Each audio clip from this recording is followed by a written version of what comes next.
What was Ukraine like before the war? How has the country changed during the war with Russia? And what will Ukraine be like after the war? What can we learn from Ukraine for the future?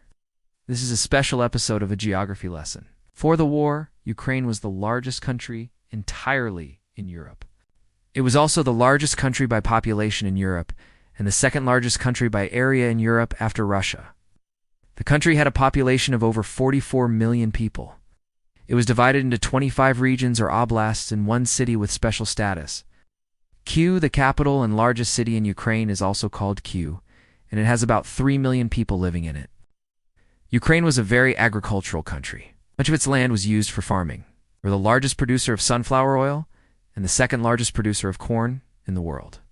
Ukraine also exported a lot of wheat, barley, rye, potatoes, sugar, beef, pork, and eggs to other countries. Besides agriculture, Ukraine had a strong industrial sector and was known for its heavy machinery. Cars, nuclear power plants, and steel production. Ukraine also had many software developers and information technology companies. In fact, the IT industry was one of the fastest growing sectors in Ukraine before the war.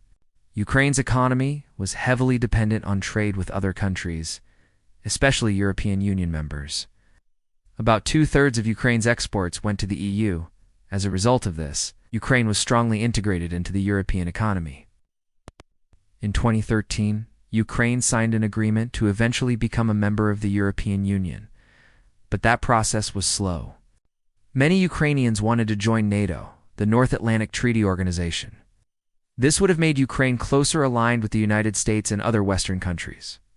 However, joining NATO was, and still is, a controversial topic inside Ukraine. In recent years, Ukraine had become more and more westernized. People in Ukraine mostly identified as Christian, either Roman Catholic or Eastern Orthodox.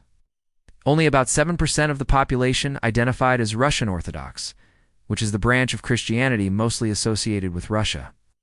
Before the war, more and more young Ukrainians started to identify themselves as atheists. Also, only about 18% of people in Ukraine described themselves as nationalists. This means that most Ukrainians did not feel a strong sense of Ukrainian nationalism. They were more focused on their own lives and the development of the country. They just wanted to live in peace and develop their economy. So before the war, Ukraine was a country that wanted to become more westernized. Its government wanted to join both the European Union and NATO. At the same time, only a minority of Ukrainians felt strongly attached to their own nation. Most Ukrainians were open to trade and cooperation with other nations.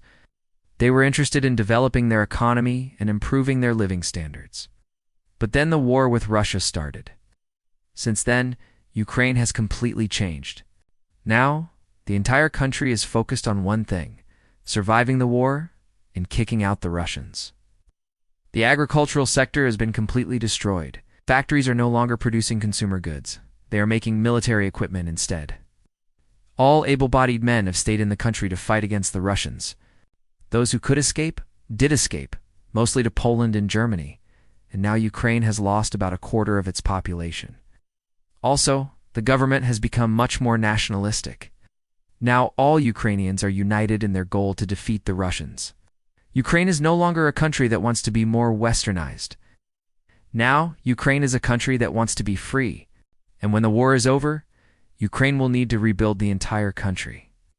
It will be one of the poorest countries in Europe, because so much of their infrastructure has been destroyed, and because so many people have left the country and may never return. Also, it is possible that many Ukrainians will now feel more Ukrainian and less Russian. The war has been very brutal on both sides, and it will take many generations to overcome all the hatred that has been created. We can learn many things from the war in Ukraine, but maybe the most important lesson is that we should do everything we can to avoid war. War is never a good option, even if we think we are winning. War only creates hate and suffering, and sometimes it can lead to terrible atrocities. We should always try to find peaceful solutions to our conflicts, even if that is very difficult. This has been a special episode of the Geography Lesson. If you want to see more special episodes, please consider supporting my work. Thanks for watching.